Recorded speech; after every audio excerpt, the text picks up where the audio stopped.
Hi, so good evening, everyone.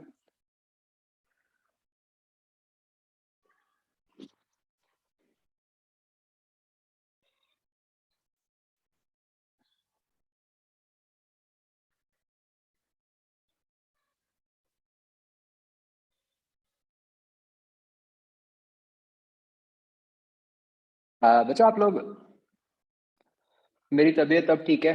Last week मुझे हुआ था कोविड। अब ठीक है यार।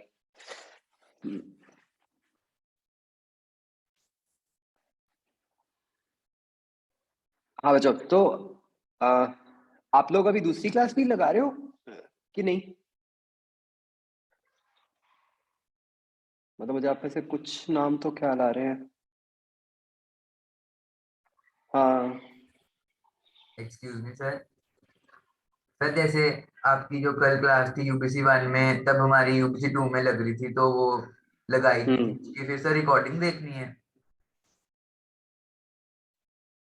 हाँ, फिर तो उसके इसमें रिकॉर्डिंग ही देखनी पड़ेगी।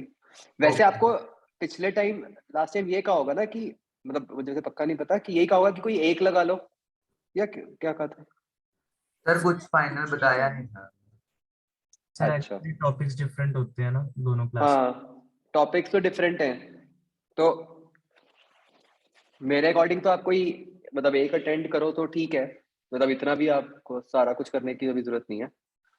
Okay sir. हाँ। हाँ,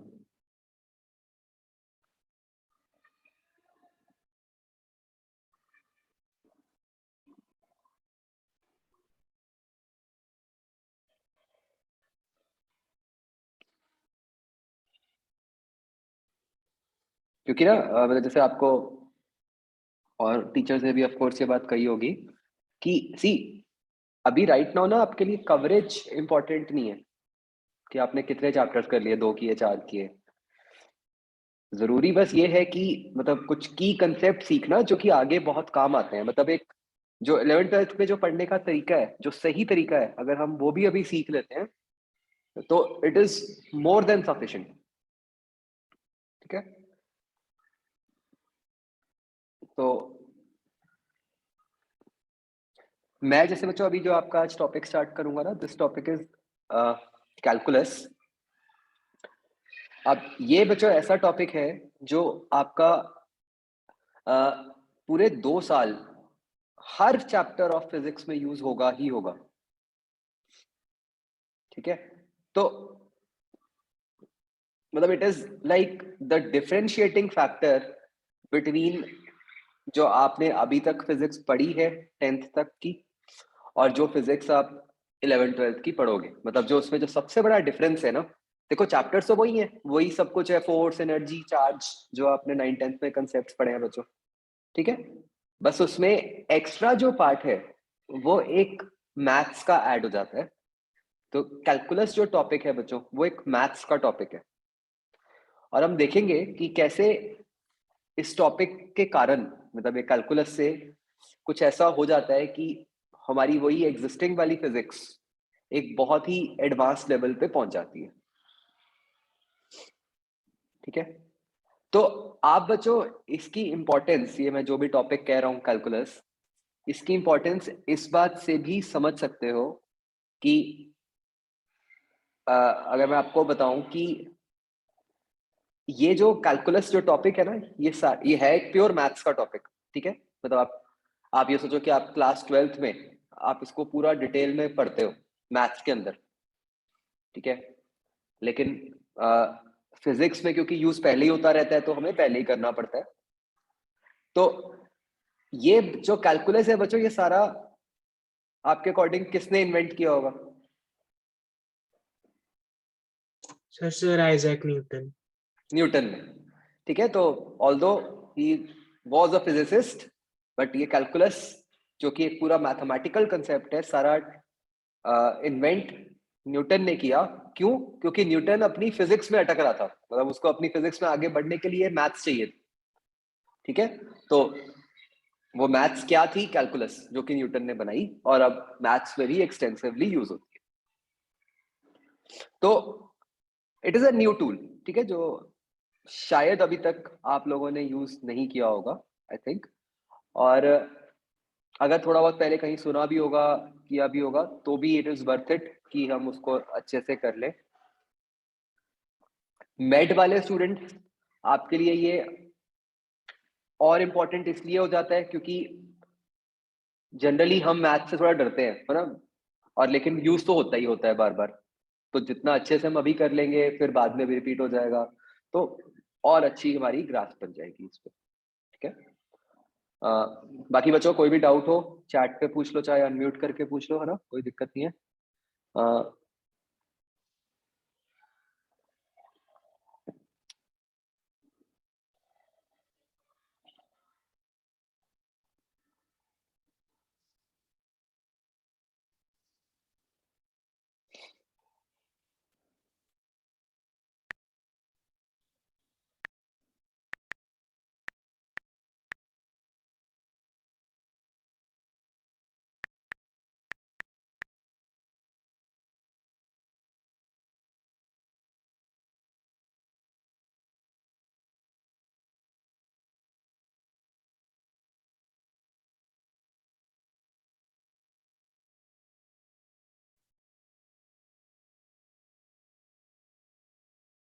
ओके, तो बच्चों give the name of the topic as calculus.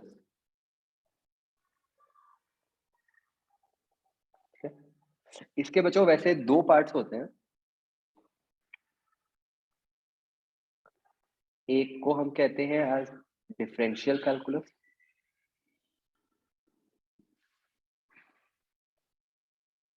एक को हम कहते हैं इंटीग्रल कैलकुलस। ठीक है, प्रेजेंटली हम जिसकी बात कर रहे हैं बच्चों दैट इज डिफरेंशियल कैलकुलस।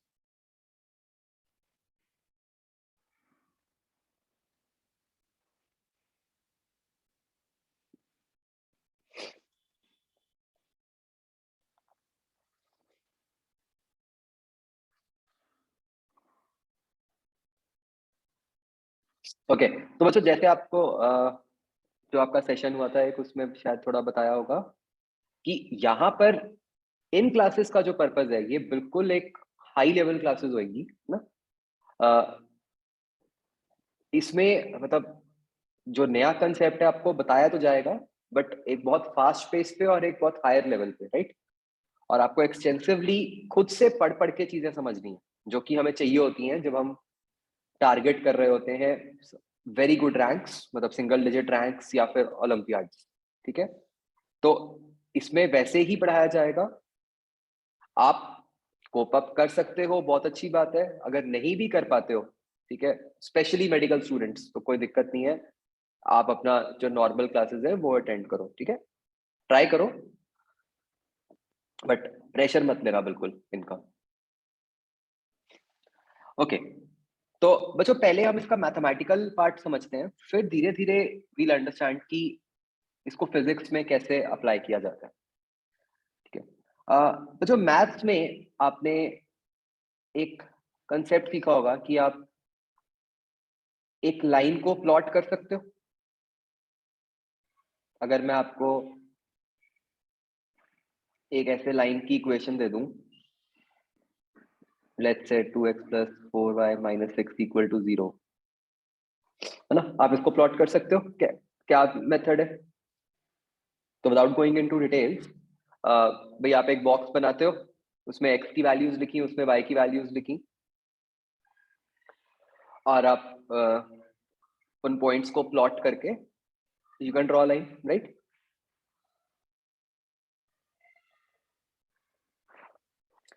ये सबको आता है लाइन प्लॉट करना? Yes, sir. Yes, sir. Okay,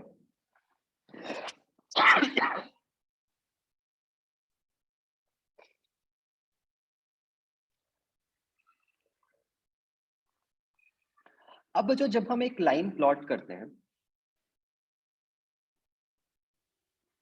let's say ये हमने कोई लाइन प्लॉट की, हम उस लाइन के लिए बच्चों एक टर्म पढ़ते हैं known as slope.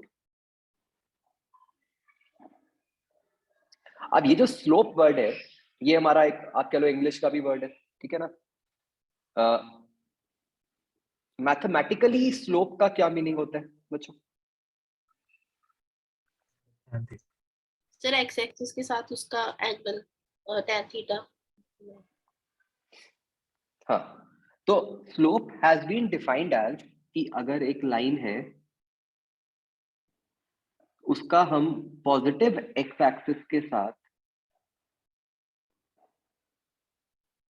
Anti clockwise direction में अगर एंगल ले लें, ठीक है, ये जरूरी है, तो उसका tan, this is defined as slope. तो ये थीटा की डायरेक्शन इंपॉर्टेंट है कि ये पॉजिटिव एक्स एक्सिस के साथ है और इन एंटी क्लॉकवाइज डायरेक्शन।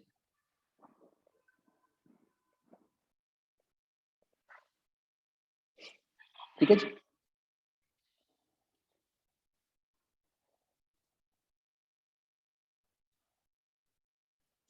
तो बच्चों ट्रिग्नोमेट्री से अगर हम सोचें तो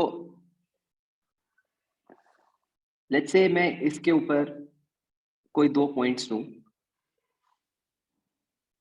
x1 comma y1, x2 comma y2।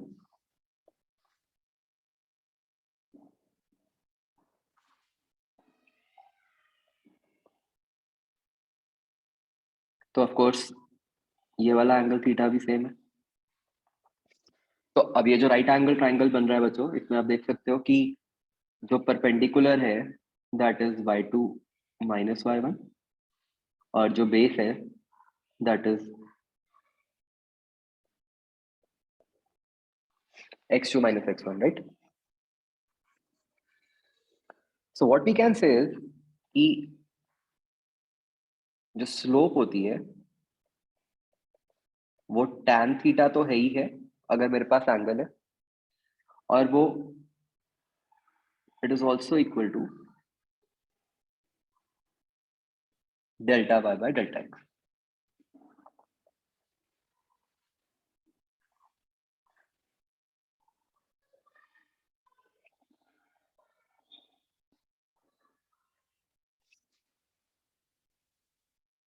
ठीक है बच्चों, तो विच मीन्स कि अगर आपको एंगल गिवन हो आप तो भी स्लोप निकाल सकते हो, और अगर आपको कोई दो पॉइंट्स गिवन हो आप तो भी स्लोप निकाल सकते हो, है ना?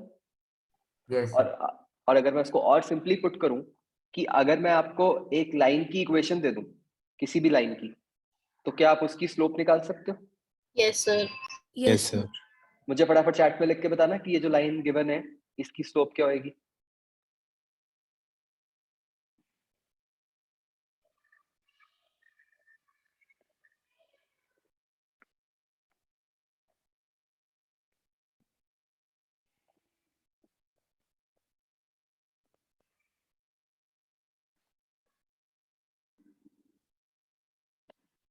जल्दबाजी मत करो भाई।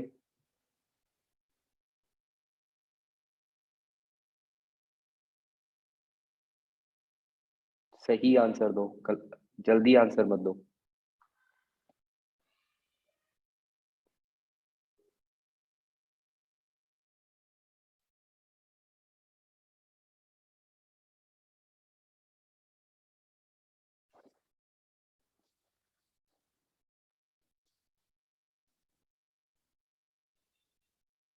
जिसका हो गया ये अगला करो।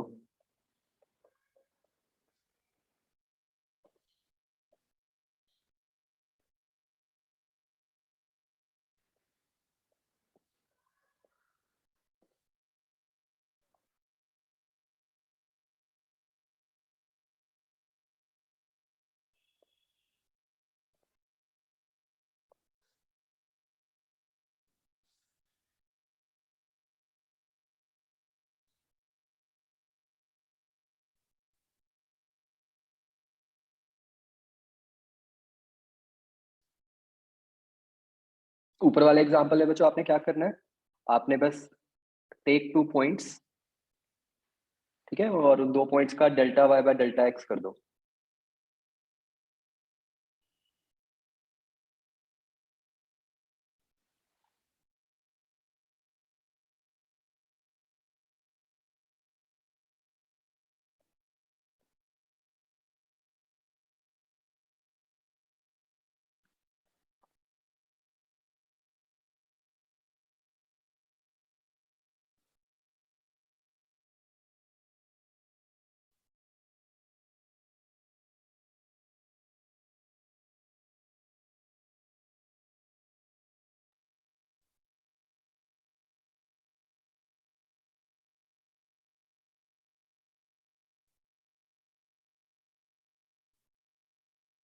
सेकंड का आंसर अभी तक किसी ने ठीक नहीं भेजा मेरे को बच्चों।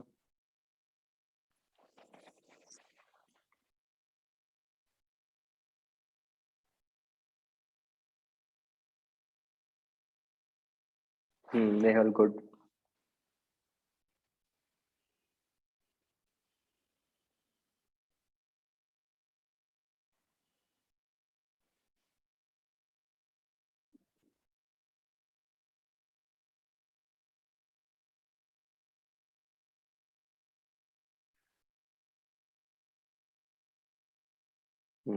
लक्ष्य ठीक है, सिद्धम ठीक है।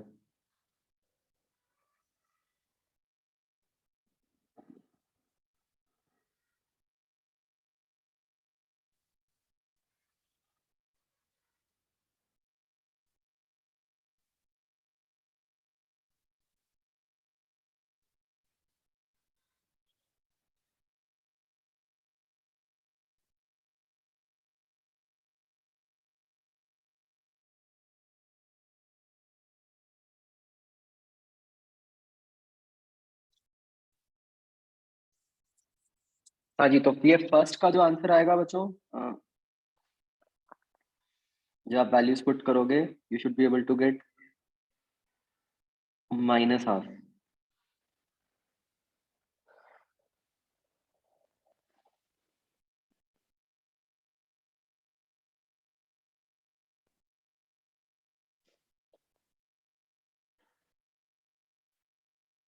Excuse me sir.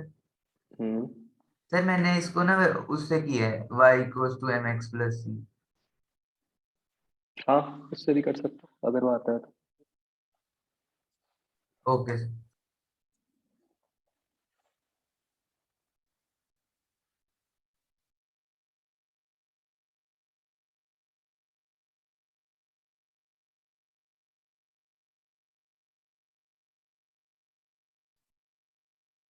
Excuse me sir. Sir इसको दूसरी तरीका करने का क्या है, जो आप कह रहे हो कि delta y by delta x। तो वही कि आप इसके ऊपर 2 पॉइंट्स लो, जैसे आप लाइन प्लॉट करने के लिए लेते हो, ओके सर ठीक है। और फिर उनका y2 minus y1 upon x2 minus मतलब दो x3। ऐसे पॉइंट्स ले लें जो इस इक्वेशन को सेटिस्फाई करते हैं, हाँ हाँ, और फिर उनका y2 माइनस y1। ठीक है। यस। ओके। बच्चों जो सेकंड क्वेश्चन है, इसमें जब आप स्लोप निकालोगे, ये आपकी स्लोप आएगी -√3।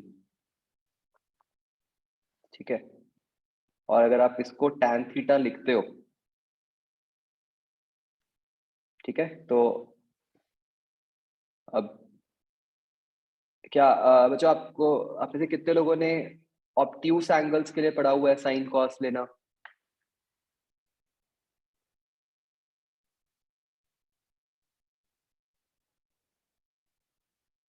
ओके, तो फिर उसके बेसिस पे जो आपका थीटा आएगा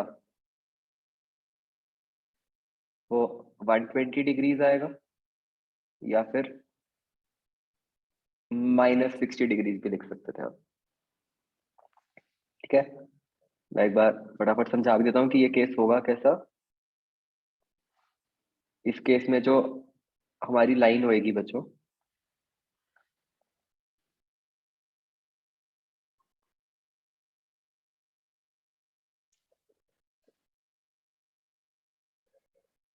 ये कुछ इस तरीके की लाइन होगी। ठीक है, तो हम एंगल आंसर हम 60 नहीं लिख सकते। ठीक है, बिकॉज जैसे मैंने आपको समझाया कि हम एंगल एंटी क्लॉकवाइज डायरेक्शन में लिखते हैं, तो ये वाला जो एंगल आएगा बच्चों,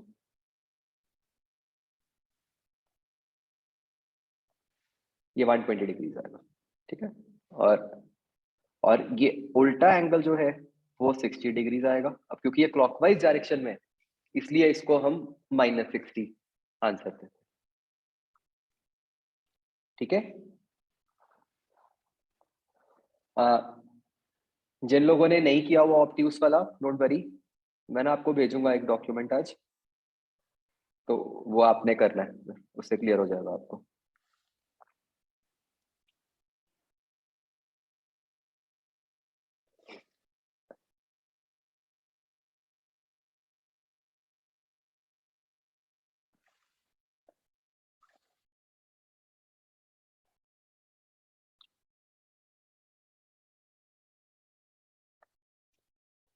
okay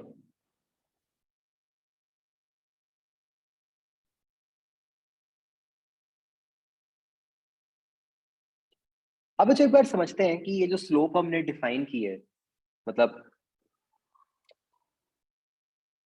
delta Y by delta x, ठीक है, जो इसको हमने बोला है, इसका फिजिकली मीनिंग क्या है, इससे पता क्या चलता है हमें?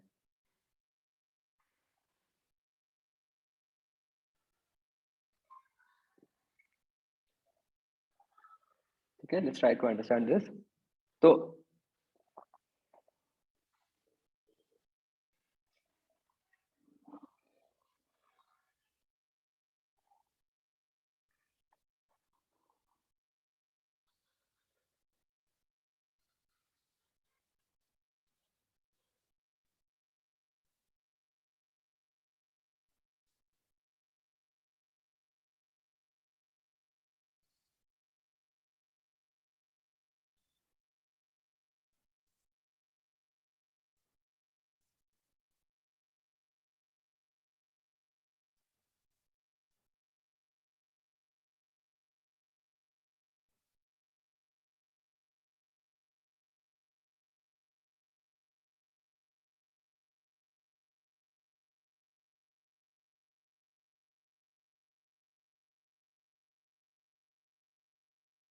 बच्चों देखो, अब हम दो बातें ढूंढेंगे, समझेंगे, मतलब हम मैथमेटिकली भी समझेंगे कि ज्यादा स्लोप का क्या मीनिंग है, और हम फिजिकली भी समझेंगे।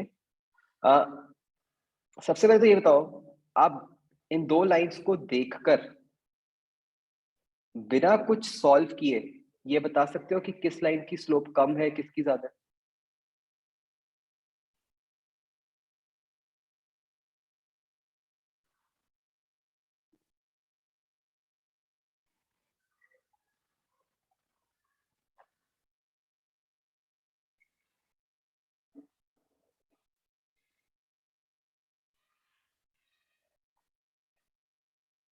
है ना? हमें क्लियरली दिख रहा है कि लाइन 2 हैज मोर स्लोप।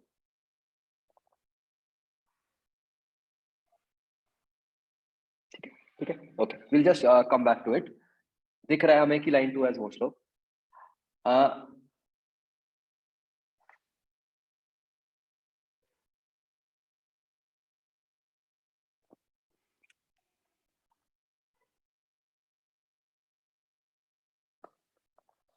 तो मान लो मैं ये दो रेड लाइंस बनाता हूं, ये दो रेड लाइंस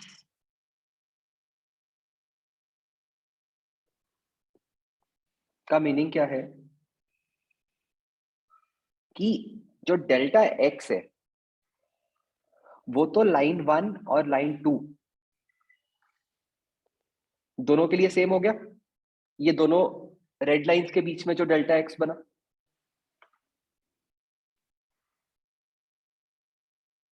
राइट बच्चों? अब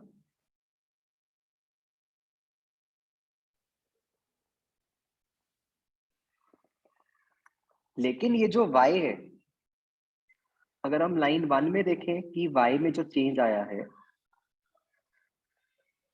वो कम आया है कंपेयर टू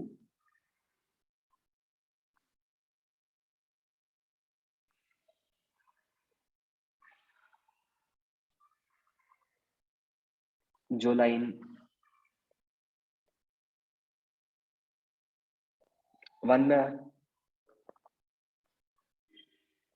क्या ये बात समझ आती है बच्चों?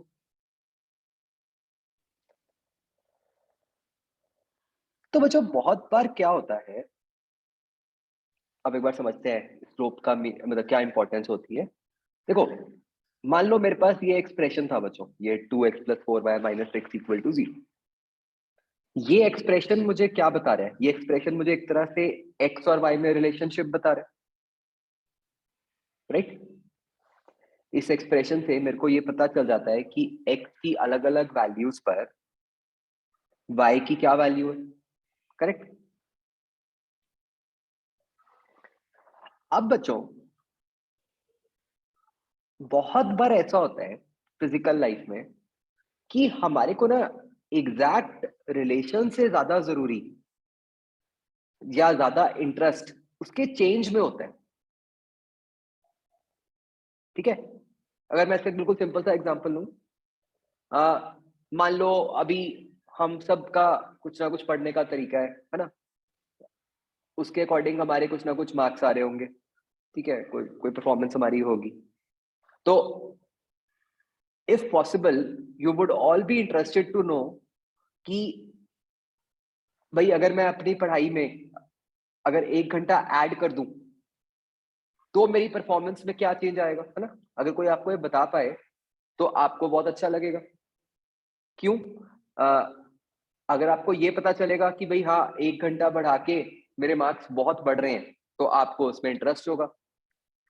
एट द सेम टाइम अगर आपको ये पता चल जाए कि अगर 1 घंटा कम करके भी सेम मार्क्स आएंगे तो भी बहुत सही है, तो आप कहोगे कि यार पक्का ही फिर 1 घंटा कम कर देना चाहिए। मानते हुए बात बच्चों, है काम की चीज। ऐसे ही मान लो कोई कार मैन्युफैक्चरर है, ठीक है, या हाँ मान लो कार मैन्युफैक्चरर है, तो उसको ये जानने में बहुत इंटरेस्ट होगा कि भाई अभी मान लो उसकी कार 10 लाख की है, तो 10 लाख पे उसकी मान लो 1000 कार्स बिकती हैं महीने में, ठीक है। तो उसको ये जानने में बहुत इंटरेस्ट होगा कि अगर वो अपनी कार का रेट कुछ अमाउंट से चेंज कर दे, ठीक है, कि वो 1 लाख रुपए से कम कर दे या 1 लाख रुपए से ज्यादा कर दे, तो उसकी नंबर ऑफ कार्स जो बिकेंगी उसमें कितना चेंज आएगा, है ना। भाई अगर तो मान लो वो 1 लाख से रेट बढ़ाता है और स्टिल 1000 ही बिकती हैं उसकी कार्स, फिर तो पक्का सोचेगा कि यार मुझे बढ़ा देना चाहिए, कोई फर्क ही नहीं पड़ा।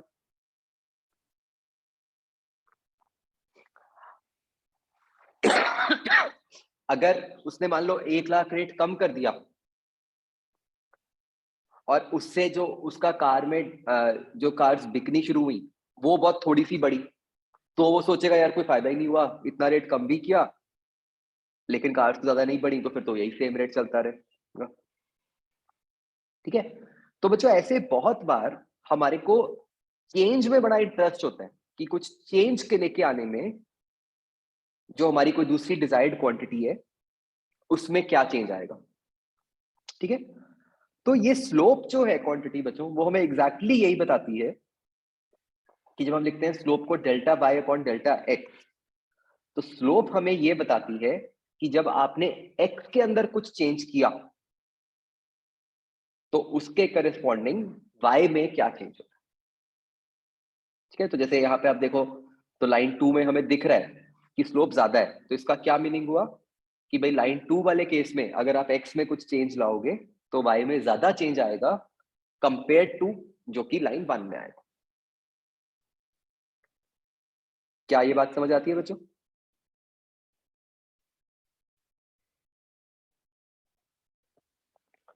तो मैथमेटिकली जिसको हम बच्चों स्लोप कहते हैं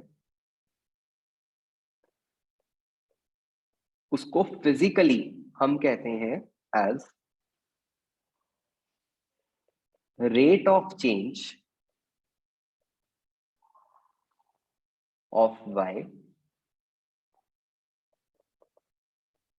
विद रिस्पेक्ट टू एक्स।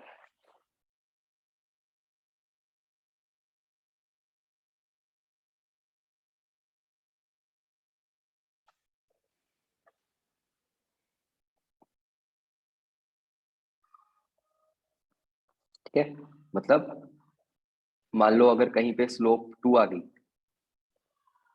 इसका क्या मीनिंग हुआ कि आपने delta y equal to 2 delta x हो गया, है ना। अगर मैं टर्म्स को रीअरेंज कर दूं तो इसका क्या मीनिंग हुआ कि आपने एक्स में जो चेंज किया वाई में उसका डबल चेंज हो गया, ठीक है। ऐसे अगर कहीं स्लोप 0 आ गई, इसका क्या मतलब हुआ कि अगर आपने एक्स में कुछ चेंज किया तो वाई में कोई चेंज नहीं हुआ। अगर स्लोप नेगेटिव आ गई बच्चों, उसका क्या मीनिंग होगा?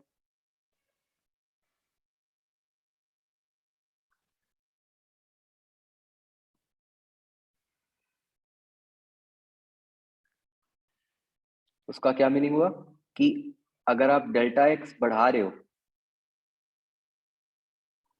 तो आपका डेल्टा वाई कम हो रहा है, मतलब आपने एक्स को बढ़ाया तो आपका वाई कम।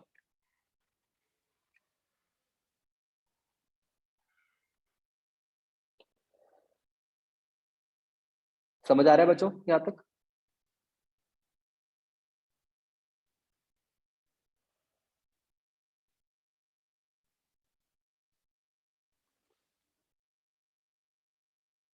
ओके,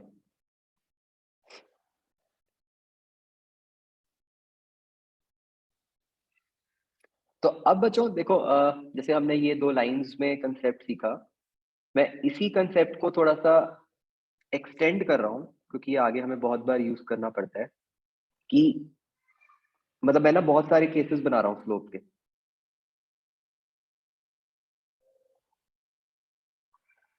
बच्चों मान लो मेरी लाइन ऐसी है, इसकी स्लोप क्या हुई?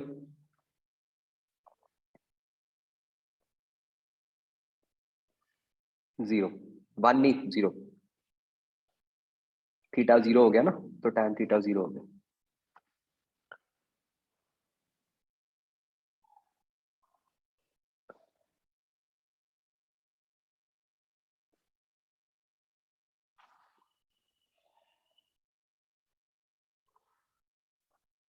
अब बच्चों जितना मेरी लाइन स्टीप होती जाएगी,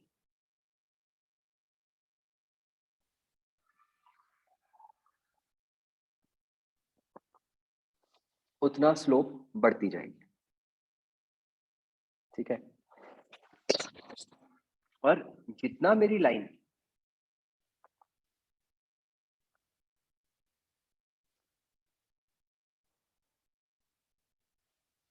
नीचे को फॉल करती जाएगी,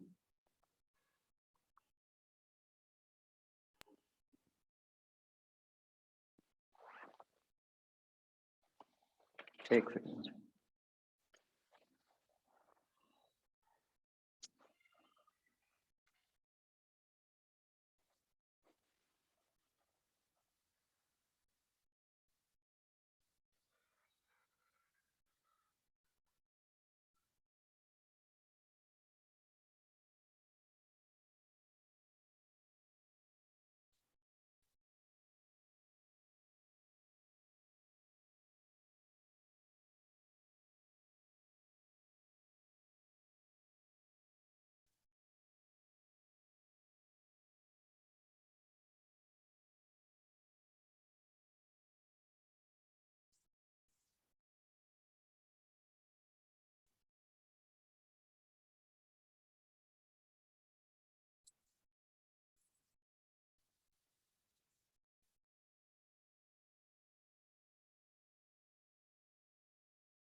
हाँ जी, तो जितना लाइन मेरी नीचे को जा रही है, उतना मेरी स्लोप कम होती जाएगी। तो बच्चों ये ना एक आपने, this is a golden rule, आपको ना बहुत बार ये चेक करना पड़ा करेगा वेरियस केसेस में कि स्लोप आपकी कम हो रही है, ज्यादा हो रही है, पॉजिटिव है, नेगेटिव है या क्या, ठीक है? तो ना इसको मतलब अपना एक खुद का बनाया हुआ मेथड है हमारा, इसको हम बोलेंगे एज कि पेन टिप मेथड। आपने क्या करना है बच्चों, आपने जहां पर भी देखना हो ना कि स्लोप कम है, ज्यादा है या पॉजिटिव है, नेगेटिव है, आपने क्या करना है, आपने अ, अपने पेन को अपने हाथ में इस तरीके से पकड़ना है कि जो उसकी टिप है, ठीक है, जो आपके पेन की टिप है, it should point towards the right, ठीक है?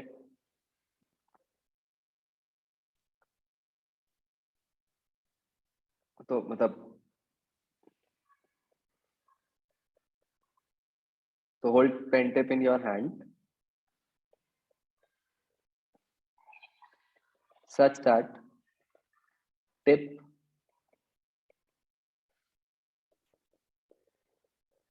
points towards right. अब जहां पर भी आपने स्लोप देखनी हो, ठीक है बच्चों, आपने बस क्या करना है, जैसे कोई भी लाइन है, आप बस अपने पेन को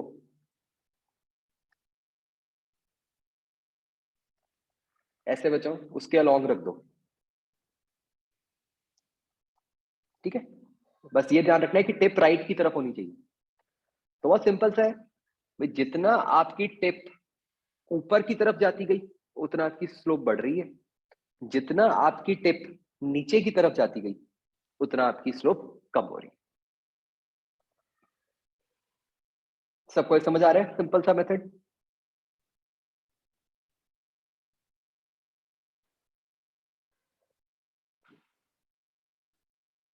तो हमें ना, आप देखोगे आगे हमें बहुत बार ये चेक करना पड़ा करेगा कि स्लोप हमारी कम हो रही है या ज्यादा हो रही है। तो ये सिंपल तरीके से हम चेक कर सकते हैं।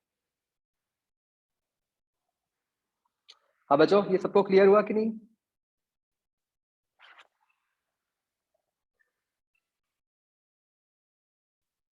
ओके, सो मैं 3-4 केसेस दे रहा हूं बच्चों, आपने ना इनमें मुझे ये बताना है कि what is happening to the slope, कि स्लोप कम हो रही है, ज्यादा हो रही है या कांस्टेंट है।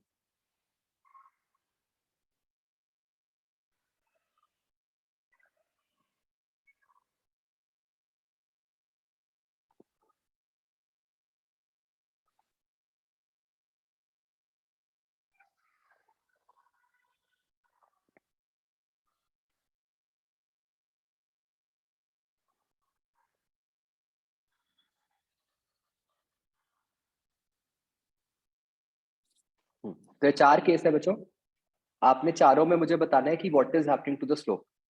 एंड बच्चों ये लिखा नहीं होता, ये ऑब्वियस होता है कि हम मतलब किसके हिसाब से बता रहे होते हैं, कि मतलब in the direction of increasing x, कि अगर एक्स बढ़ रहा है तो स्लोप को क्या हो रहा है, ठीक है।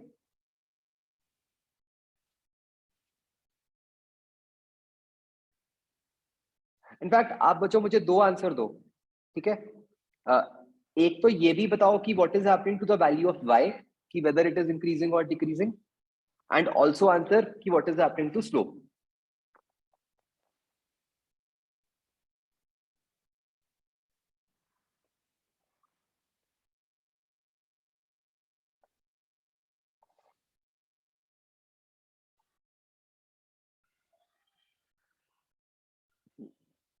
नेहल गुड।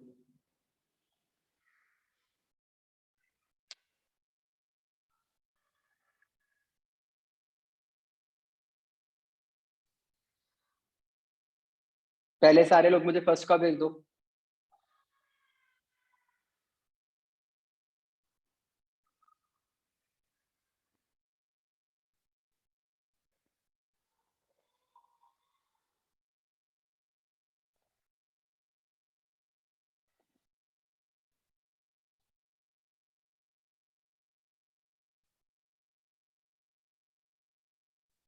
तो फर्स्ट केस में of course y is increasing था ना, इस पे तो कोई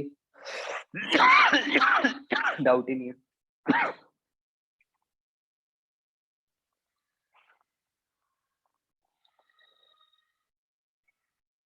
अब फर्स्ट केस में स्लोप को अगर हम देखें बच्चों क्लियरली, तो शुरू में जब आप पेन की टिप को पकड़ोगे तो वो वर्टिकल है, ऊपर की तरफ पॉइंट कर रही है, और जैसे जैसे आप इसको ग्राफ के ऊपर मूव करोगे तो आपकी पेन की टिप हॉरिजॉन्टल हो रही है, तो मतलब स्लोप जो है वो कम हो रही है।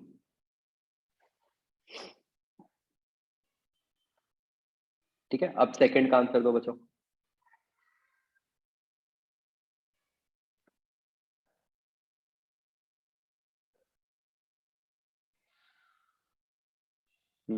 गुड गोपाल, अर्पित, सोहम, हर्षल, अमृत, अर्नव, ठीक है।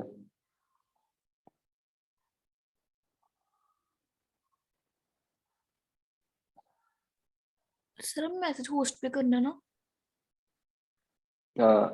होस्ट पे, हाँ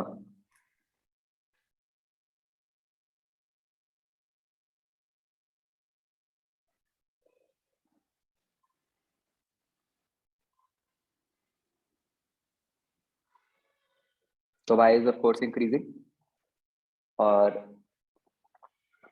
जो ग्राफ है वो पहले हॉरिजॉन्टल है ना, और जैसे जैसे आप कर्व के लॉन्ग मूव करोगे तो आपका पेन टिप जो है वो ऊपर की तरफ जा रही है, तो स्लोप इज इंक्रीजिंग।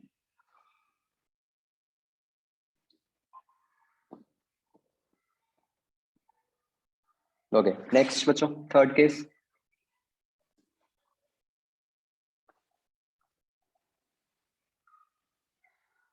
गोपाल ठीक है, हर्षल ठीक है, सिद्धम गलत है, अमृत ठीक है, कुशल गलत है, अर्पित गलत है, राधिका गलत है, अर्नब गलत है,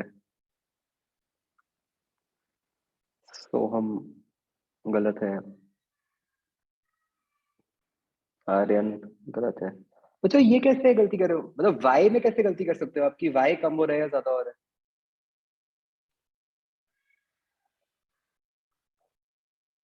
वाई तो कम ही हो रहा है ना, ग्राफ नीचे को आ रहा है।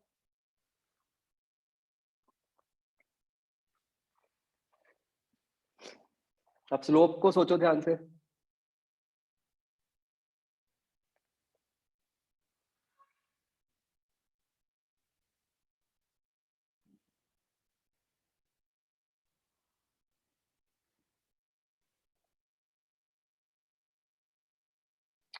पेन टिप को देखो बच्चों, क्या किधर को जा रही है टिप? जैसे जैसे आप इस ग्राफ पे मूव करते हो तो देखो आपकी पेन की टिप किधर को जा रही है।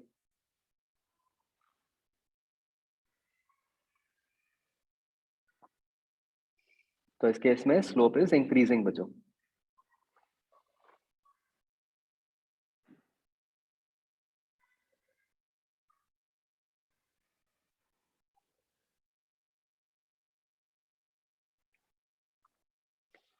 ठीक है, और ऐसे ही फोर्थ केस में फटाफट बताओ मुझे।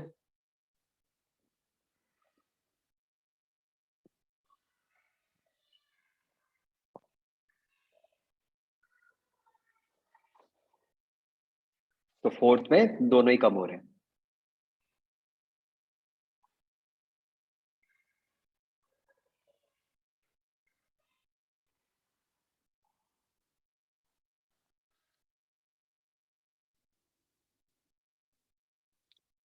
क्या ये बात सबको क्लियर हो गई बच्चों? सर हम्म। थर्ड का स्लोप नहीं समझ आया। देखो थर्ड में आप अपने पेन टिप को जब रखोगे, इनिशियली पेन टिप किधर को पॉइंट कर रही होगी? नीचे को, सर नीचे को। है ना। अब जैसे जैसे आप ग्राफ पे मूव करोगे तो आपकी पेन टिप हॉरिजॉन्टल हो रही है यस सर। ना। तो अब ये वाला फिगर चेक करो, देखो जितना सिंपल रूल है कि जितना पेन टिप नीचे से ऊपर को जा रही है ना, उतना उसका मतलब है स्लोप बढ़ रही है। Okay sir.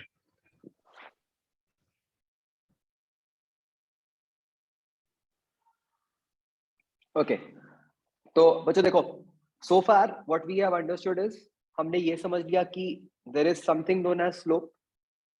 हमने उसका मैथमेटिकल मीनिंग समझ लिया है, हमने उसका फिजिकल मीनिंग समझ लिया है, वेरी वेरी वेगली, कि भाई हाँ वो कुछ चेंज बताता है। एक्चुअल फिजिक्स में उसको कहीं अप्लाई नहीं किया, बट हाँ थोड़ा बहुत आइडिया लग गया हमें कि स्लोप का मीनिंग क्या है। और हमें अब ये आ गया है कि हम किसी भी ग्राफ को देखकर ये बता सकते हैं कि भाई हाँ वहां पे स्लोप कम हो रही है या ज्यादा हो रही है। क्लियर बच्चों?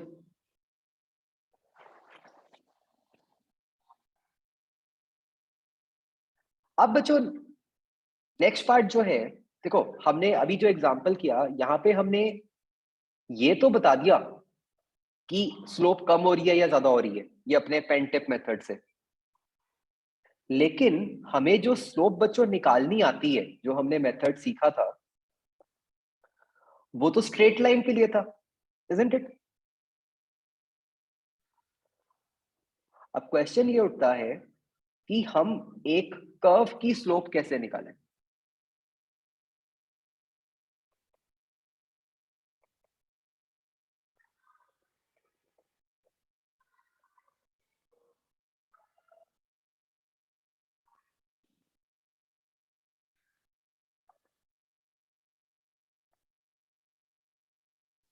ठीक है, ये बात समझ आती है बच्चों सबको कि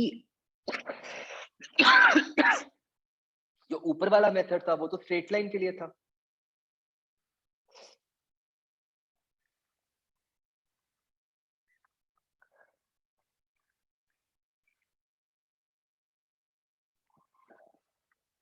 कर्व के लिए कैसे अप्लाई करें? तो बच्चों उसके लिए रूल ये है कि हमने जिस पॉइंट पे भी स्लोप निकालनी होती है,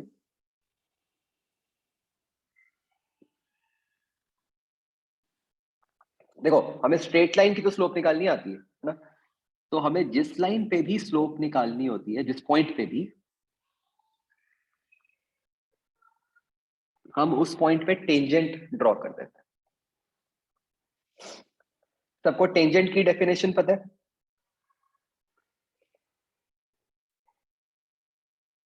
right, line which touches the curve at, आप ज्यादा उसको सर्कल के लिए पढ़ते हो, मैं उसको जनरलाइज करके बोल रहा हूँ कि a line which touches the curve at one point, वो जरूरी नहीं है कि सर्कल हो, वो कोई भी कर्व हो सकती है। ठीक है, तो हमने कर्व के लिए अपनी डेफिनेशन ये बना दी कि slope of curve at any point is equal to slope of tangent at that point। ठीक है, तो भाई अगर मुझे पॉइंट P पर स्लोप निकालनी थी तो मैंने पॉइंट P पर टेंजेंट ड्रॉ कर दिया। अब tangent is a straight line, straight line की तो स्लोप निकालनी हमने ऊपर सीखी थी, तो मैं उससे पॉइंट P पे स्लोप निकाल दूंगा। क्या ये समझ आता है बच्चों?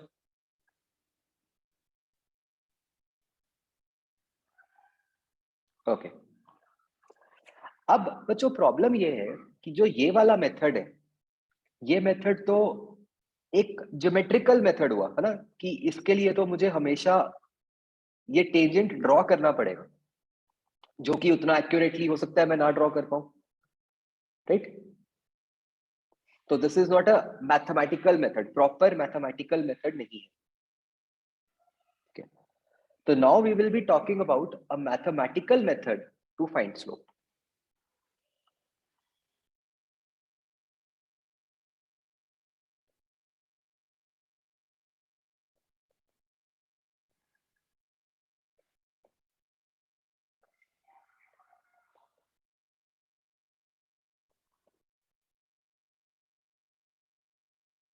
ठीक है, जिसमें कि मेरे को ये टेंजेंट वेंजेंट बनाने का चक्कर ना पड़े।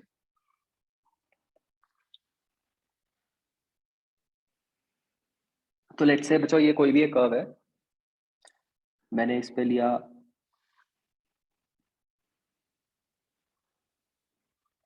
एक पॉइंट P, लेट्स से इस पॉइंट P के कोऑर्डिनेट्स हैं कुछ x, y,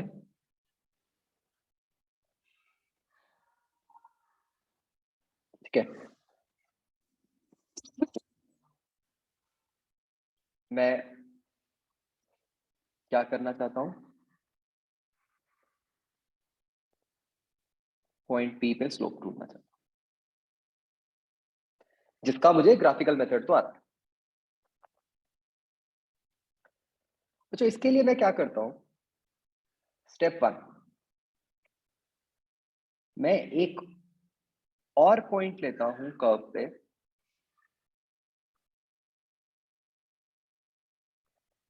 let's say Q, और मैं स्लोप ढूंढ देता हूं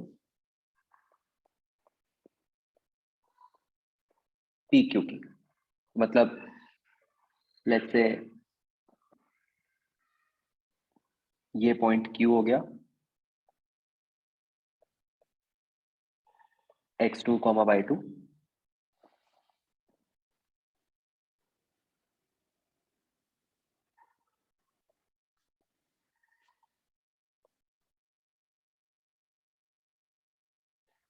तो ये लाइन बन गई पी क्यू और इसकी स्लोप ढूंढ दी। तो अब ये पी क्यू तो एक स्ट्रेट लाइन है, तो स्लोप ऑफ पी क्यू जो कि delta Y by delta x हो गई। बच्चों क्या ये जो स्लोप है वो जो मेरा ये पॉइंट पी पे टेंजेंट बनेगा उस स्लोप के इक्वल है? क्या ग्रीन लाइन की स्लोप रेड ब्लू लाइन वाली स्लोप के इक्वल है? No, sir. Of course no, ना। दोनों लाइंस की क्लियरली हमें दिख रहा है कि अलग अलग है दोनों लाइंस। तो मैंने ये निकाला तो है slope of P Q delta Y by delta X करके, but this is definitely not equal to the slope at P जो कि मेरी रिक्वायर्ड स्लोप थी। राइट बच्चों?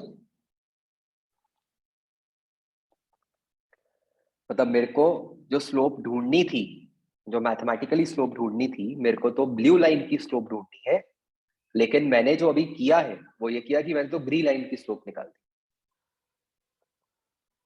राइट बच्चों?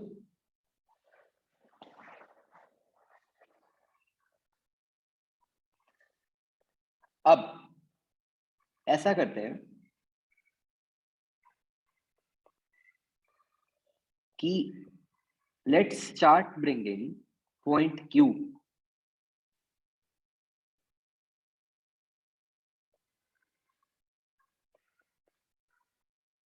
closer to point P.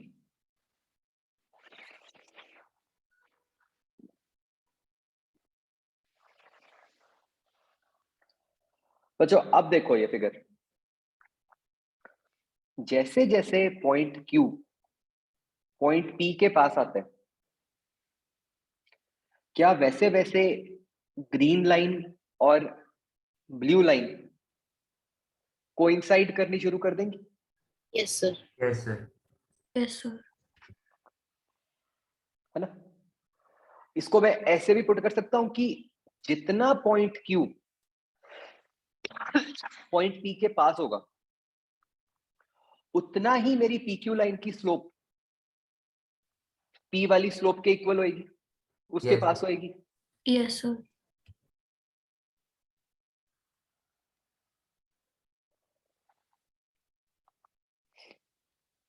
सब ये बात को विजुलाइज कर पा रहे हो?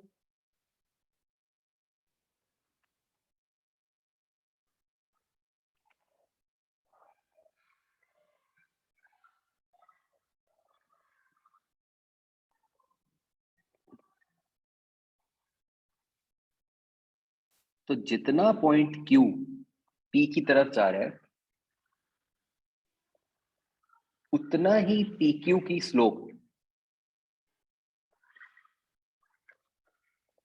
हमारी रिक्वायर्ड स्लोप के पास जा रही है।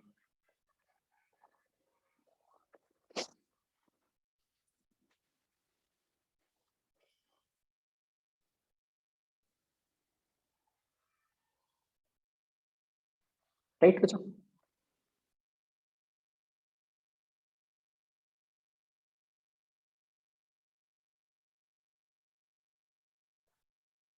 बच्चों कितना पास, Q को P के कितना पास ले जाएं अपना आंसर निकालने के लिए? सर वो दोनों पॉइंट्स मतलब बिल्कुल एक सेम पॉइंट पे कोइंसिडेंट करते हैं ऑलमोस्ट।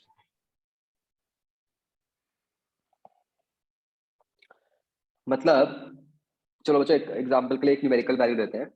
मान लो P जो है मेरा वो पॉइंट x इक्वल टू 1 है, ठीक है?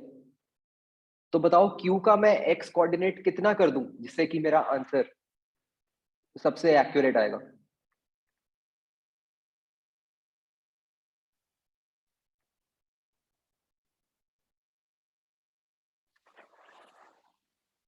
One point one. मैंने कहा कि P का x कोऑर्डिनेट 1 है, तो Q का x कोऑर्डिनेट हम क्या ले लें? जैसे आप में से किसी ने भी बोला 1.1, 1 से जस्ट बड़ा थोड़ा सा। आप में से किसी ने बोला 1.001, आप में से किसी ने कई सारे जीरोस लगाए हैं और फिर 1 लगा दिया। तो एक बात समझो बच्चों, आप लेट्स रियलाइज वन थिंग। जैसे बच्चों हम मैथ्स में कहते हैं ना कि देयर इज नो लिमिट कि कितना बड़े से बड़ा नंबर हो सकता है। डू वी रियलाइज कि सिमिलरली छोटे पे भी लिमिट नहीं है कि कितना छोटे से छोटा हो सकता है नंबर, yes, यस सर। है ना? वो तो पावर ही लगानी है, 10⁻⁻1 -2 -3 -4 करते रह जाऊंगा मैं, तो मेरा नंबर उतना छोटा होता जाएगा। ठीक है, तो भाई अब बच्चों बात मेन आती है समझने वाली। ठीक है, अब यहाँ पे कुछ हम थोड़ा सा नया करने वाले हैं, डिफरेंट तरीके से करने वाले हैं। भाई मेरे को ये तो समझ आ गया कि मैं Q को P के पास लेके आना चाहता हूं। ठीक है, जितना मैं Q को P के पास लाऊंगा उतना मेरा आंसर सही आएगा। अब क्या मैं Q को कोइंसाइड ही करवा सकता हूं बच्चों P से? काम ही खत्म करो, कोइंसाइड ही करा दो यस सर। yes, sir. ना, कोइंसाइड नहीं कराना। अगर तो कोइंसाइड करा दिया फिर तो मेरा डेल्टा x 0 बन जाएगा, फिर तो ये मैं डिवीजन कर ही नहीं पाऊंगा, yes, sir. है ना? तो मेरे को ये भी पता है कि मेरा आंसर एक्यूरेट तभी आएगा जब मैं Q को P के बहुत पास लेके जाऊंगा, लेकिन मुझे ये भी पता है कि भाई पास तो लेके जाना है लेकिन उससे कोइंसाइड नहीं करवाना।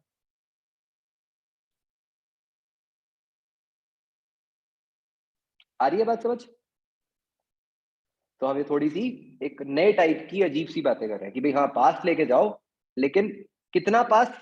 पास से जितना आप ज्यादा ज्यादा पास लेके जा सकते हो, बट कोइंसाइड नहीं करा। ठीक है, तो अब यहाँ पे बच्चों हमें कुछ नए नाम देने पड़ते हैं क्योंकि हमारी टर्मिनोलॉजी थोड़ी अब डिफरेंट सी हो गई है। अच्छा देखो, मुझे ये बताओ कि जब मैं लिखता हूं, जब हम किसी क्वांटिटी के आगे डेल्टा लगाते हैं, डेल्टा का क्या मतलब होता है? Change. change, change in y, है ना? अब यहाँ पे कोई लिमिट नहीं है ना, वो चेंज छोटा हो बड़ा हो कुछ भी हो सकता है। डेल्टा पे कोई लिमिट नहीं होती। ठीक है, it can be any change. मैं क्या कहना चाहता हूं? मैं कहना चाहता हूं कि x के अंदर very very small change, but change हो। राइट, तो हम अब एक न्यू नोटेशन बना रहे हैं।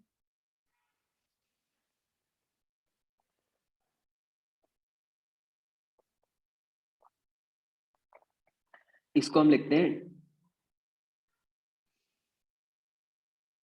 dx, या फिर जो भी, मतलब dy, मतलब अब जो मेरा सिंबल है बच्चों वो d है इंस्टेड ऑफ डेल्टा। इसका क्या मतलब होता है कि very very small change in the quantity, जो भी x है y। ठीक है, मतलब इसका मतलब है कि smallest possible change which is not zero. ठीक है, अब हम उसकी कोई वैल्यू तो डिफाइन कर नहीं सकते थे, हमने ये देख ही लिया, तो हमने उसको बस नाम दे दिया कि डी लगा दो आगे। ठीक है, मतलब आगे से हमें जब भी ऐसे बोलना होगा कि भाई एक चेंज तो करना है लेकिन बहुत छोटे से छोटा पॉसिबल चेंज करना है, तो हम उसके आगे एक डी लगा दिया करेंगे। ठीक है, अभी तक हम हमेशा डेल्टा लगाते थे, अब हम डी लगाया करेंगे।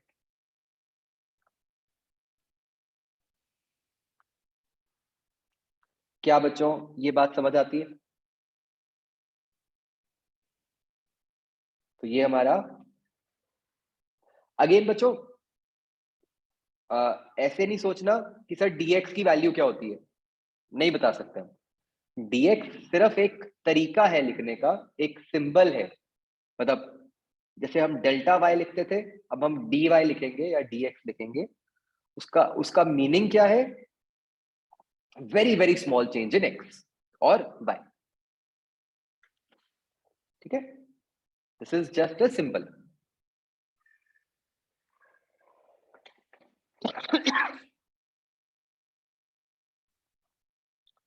तो अब हमें क्या कहना था बच्चों?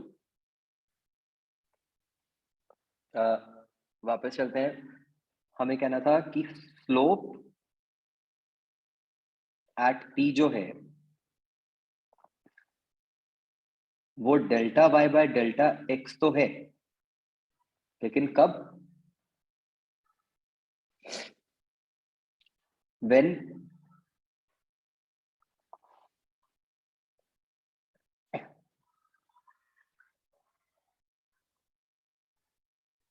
x2 is very very close to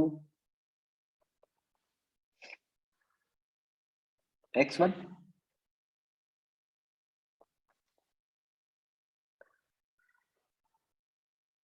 x sorry,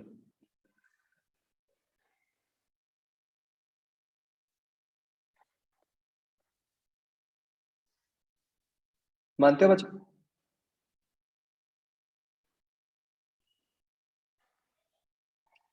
जिसको हम अब पूरा इतनी लंबी लाइन लिखने की जगह हम ऐसे लिख देते हैं एज dy बाय dx।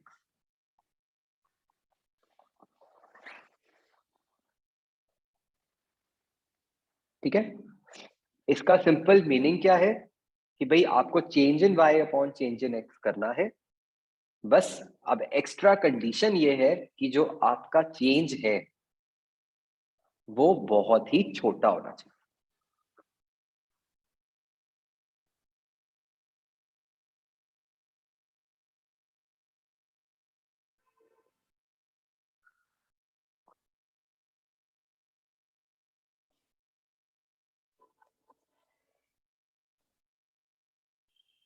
तो ये बच्चों हमारी लाइफ में सबसे बड़ा चेंज होता है 10th से 11th में, कि हम अब डेल्टा से डी पे आ जाते हैं। ठीक है, आप देखोगे कि आपके हर चैप्टर में जहां जहां पे भी आपने 9th-10th में डेल्टा या चेंज की बात की थी, 11th-12th में उस हर चैप्टर में डी आ जाएगा।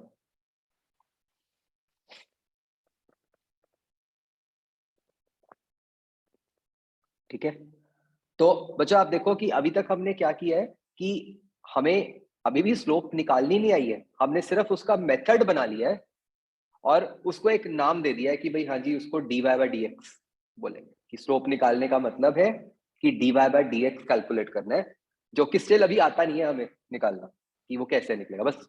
बस मीनिंग समझ आ गया कि क्या है, कि very small change.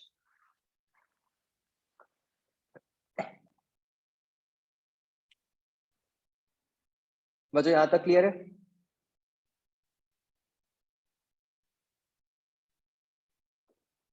Any doubt please ask. ठीक है, आपको अगर हो सकता है लग भी रहा हो कि मतलब कि ना पूछूं बहुत अजीब सा है, बट पूछ लो क्योंकि ये this is something totally new.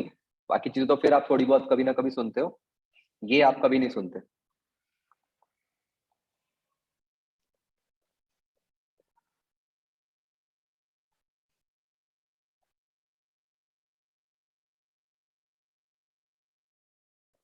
तो बच्चों आप एक बात समझ रहे हो कि हमने ये मतलब बेसिकली dy बाय dx लिखने का मतलब ये है कि बस ये सारे स्टेप्स का शॉर्ट फॉर्म है कि भाई पॉइंट P पे dy बाय dx कैलकुलेट करना है। तो इसका मीनिंग क्या है कि भाई एक कोई और पॉइंट लेना है जो उसके बहुत पास है और उसका delta y by delta x करना है वही delta y by delta x, but extra condition क्या है कि वो बहुत पास होना चाहिए।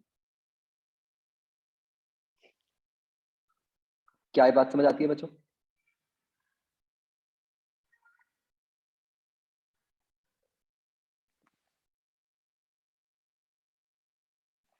तो अब बच्चों हम कहते हैं, अब आते हैं हम मेन बात पे कि भाई ये निकालना कैसे है, इसको नाम तो दे दिया, how do we find it out.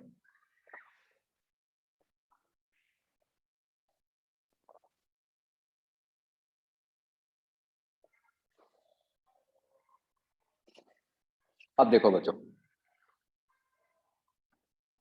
देखो क्लियरली हमें ये तो पता है कि जो अगर हमारे को कोई भी ग्राफ दिया होगा तो हमें ये तो एक तरह से गिवन ही है कि जो हमारा y है वो x पे डिपेंड करता है,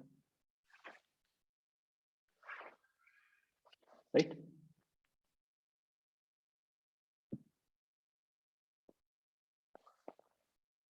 अब मान लेते हैं कि जो हमारा पॉइंट P है उसके कोऑर्डिनेट्स हैं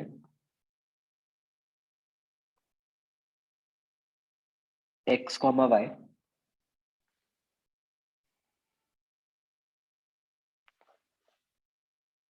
ठीक है। और मतलब y का मतलब क्या हुआ कि y की value at that particular x, right? अब जो मेरा बच्चा पॉइंट Q है उसको मैं बोल देता हूं एज x प्लस एच, क्योंकि भाई x से थोड़ा सा तो आगे है वो, तो x प्लस सम h होगा, है ना?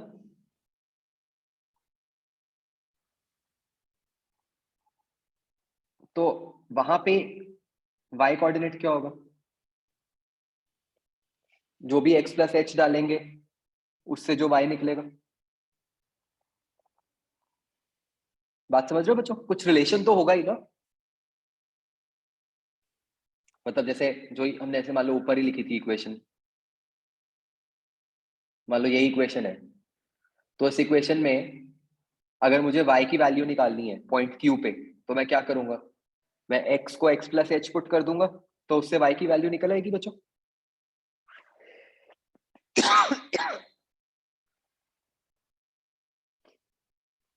समझ रहे हो बच्चों?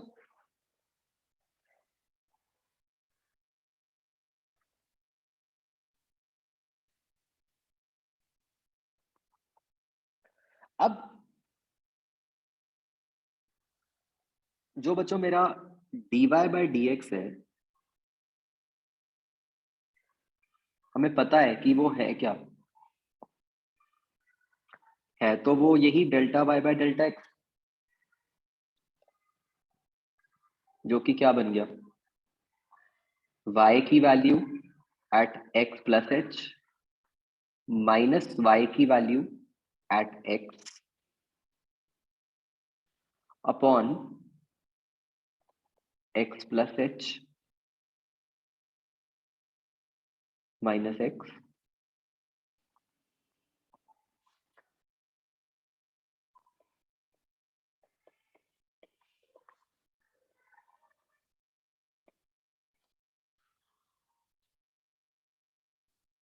तो ऐसे बन गया।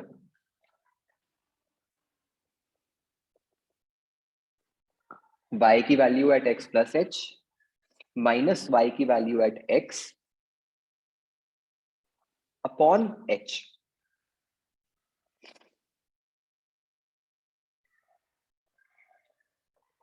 क्या बात समझ आ रही है बच्चों? यहाँ पे मुझे बताओ बच्चों, h पे क्या कंडीशन होनी चाहिए? Sir h must be greater than 0. Greater than 0 तो हो सकता है h, बट क्या h Sir. 10 हो सकता है?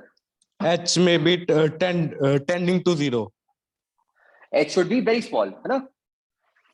हम यही कह रहे हैं ना कि चेंज बहुत छोटा होना चाहिए। वो चेंज छोटा होने का मतलब क्या है कि h जो है आपका वो बहुत छोटा होना चाहिए।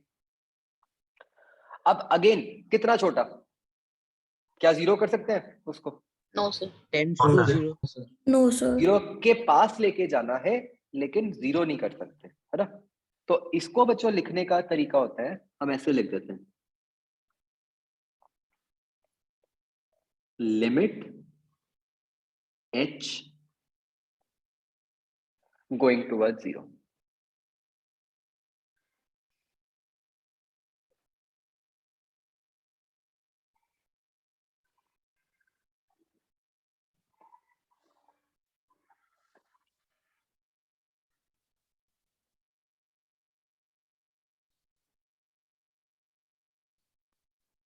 अगेन आपको ऐसा लगेगा कि एक और कहानी बना के लिख दी मैंने, है ना।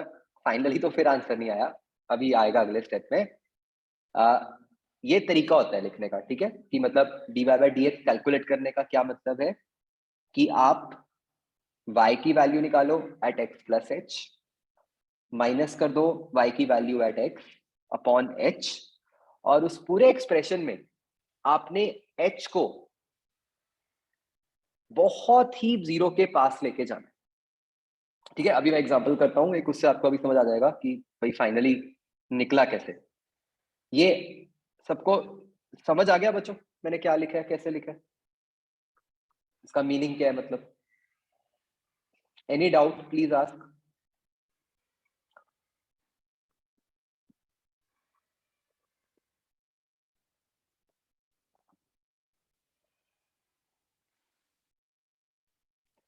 ओके, तो अब बच्चों एक एग्जांपल लेते हैं,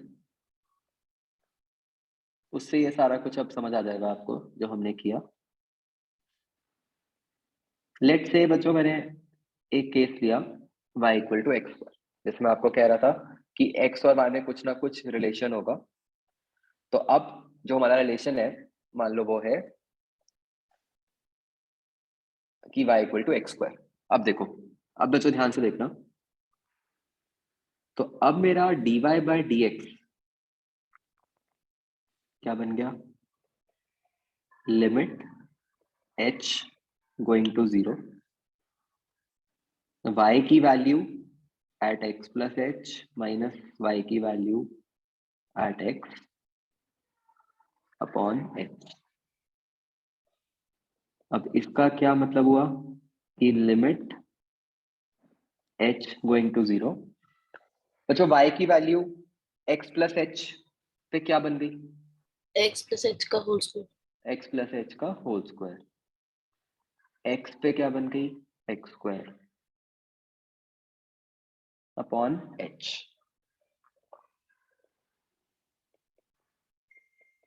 ये बन गया अब limit h going to 0,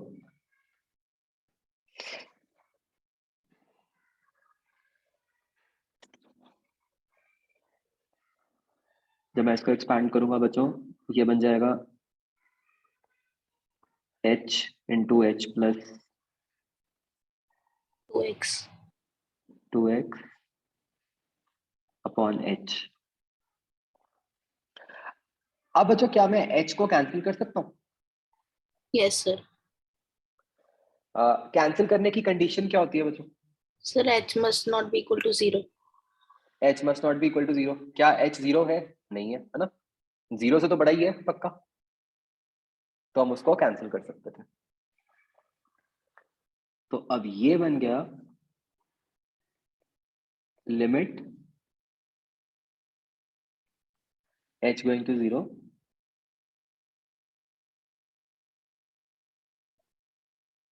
2x plus h,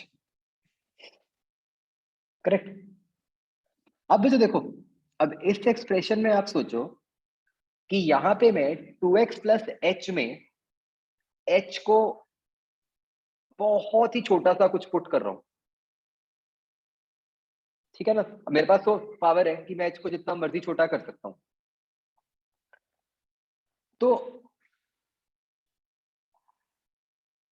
ये क्या बन जाएगा नियरली, अगर मैं 2x में एक बहुत ही छोटी सी क्वांटिटी ऐड कर रहा हूं, है ना, तो 2x ही रह जाए। वो 2x ही रह जाएगा, 2x ही हो जाएगा।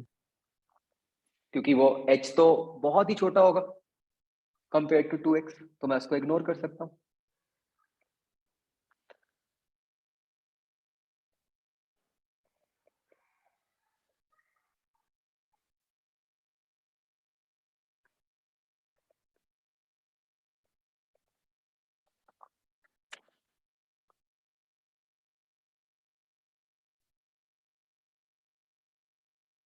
क्या ये बात समझ आई बच्चों सबको?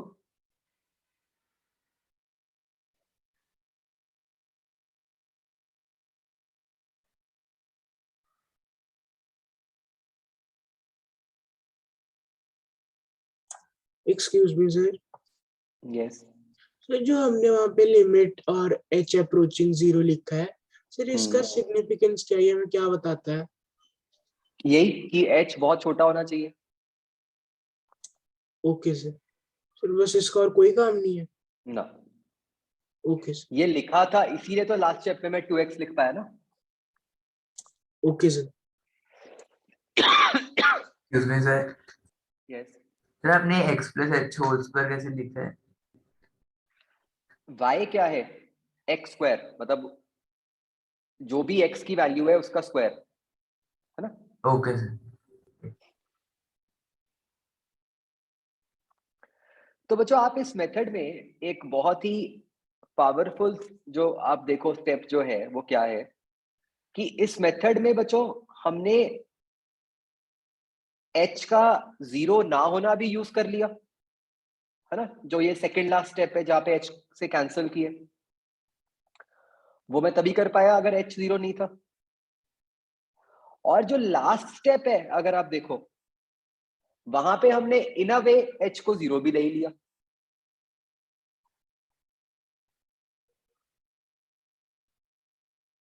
समझ रहे हो बच्चों बात? तो इस Yes. मेथड में हम मतलब we have made use of both the things कि h 0 नहीं है वो भी यूज कर लिया एंड ऑलमोस्ट 0 है ये भी यूज कर लिया।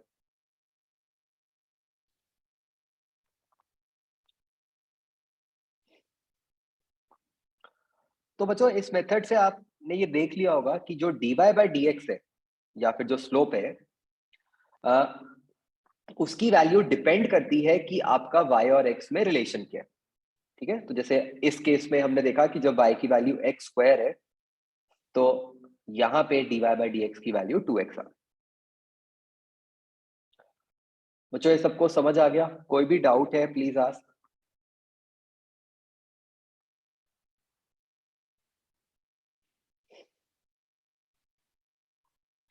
ओके, अगला केस ट्राई करो।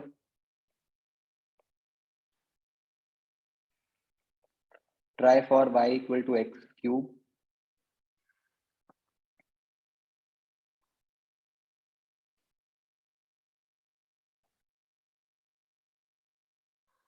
अर्नव गलत।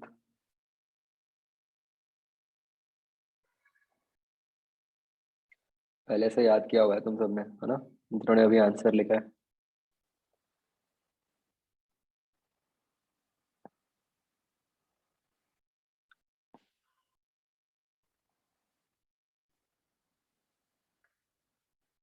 हाँ भी करो, इवन इफ आपको अगर फॉर्मूला आता है ये करो अभी बच्चों। y equal to x cube के लिए करो, y equal to root x के लिए करो।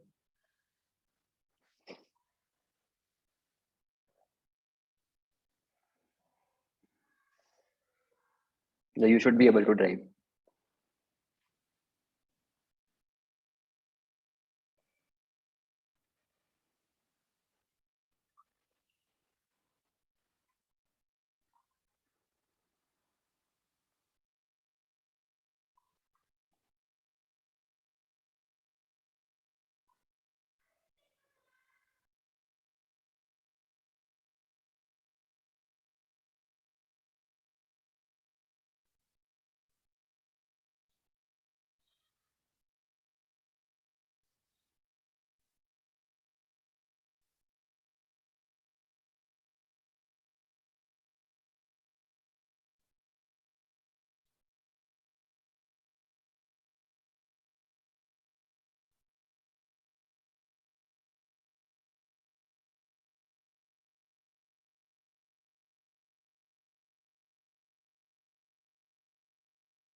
अर्पित कुछ गलत लिखा है आपने।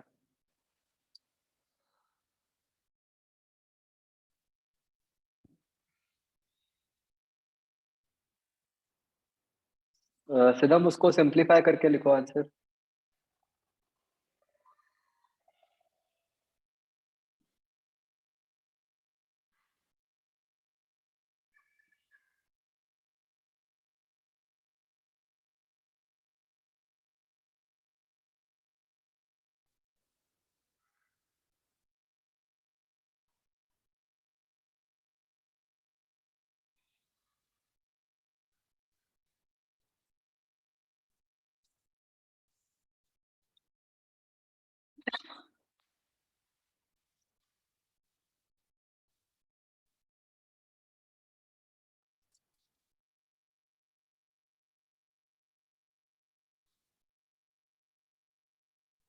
आपके फाइनल आंसर में बच्चों h नहीं आना चाहिए।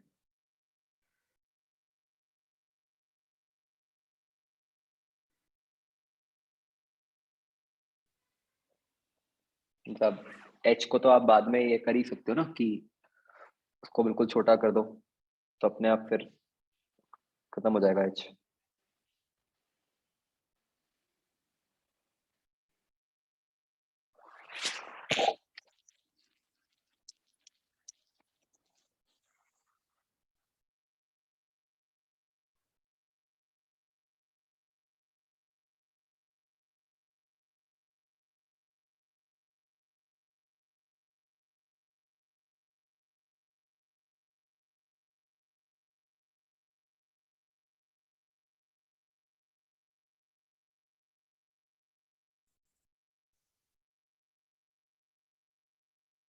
ओके, तो इसमें बच्चों आपका फर्स्ट में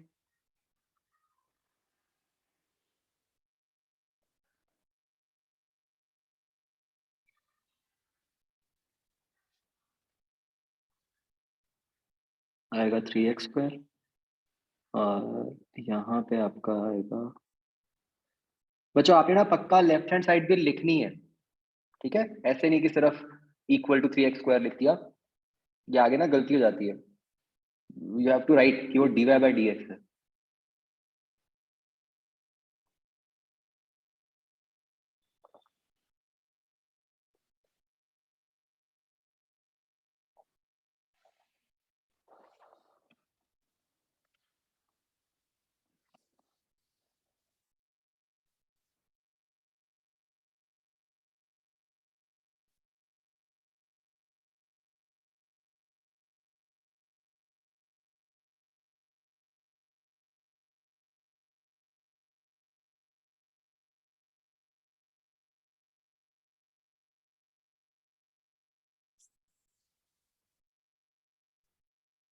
हाँ जी बच्चों, आ गया सबको समझ?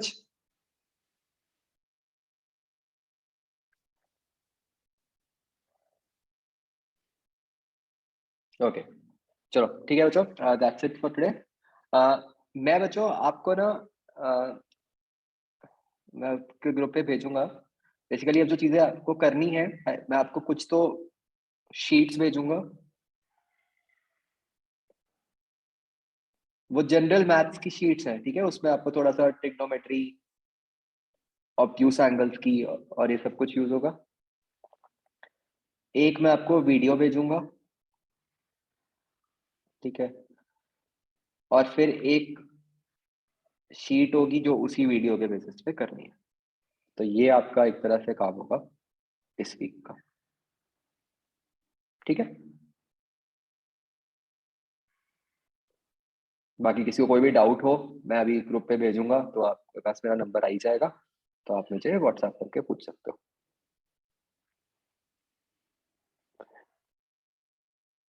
हाँ, इसके ना फॉर्मूला भी होते हैं। जो ये वीडियो है वो उसी की होगी, मतलब वीडियो इसके आगे वाले पार्ट की ही होगी।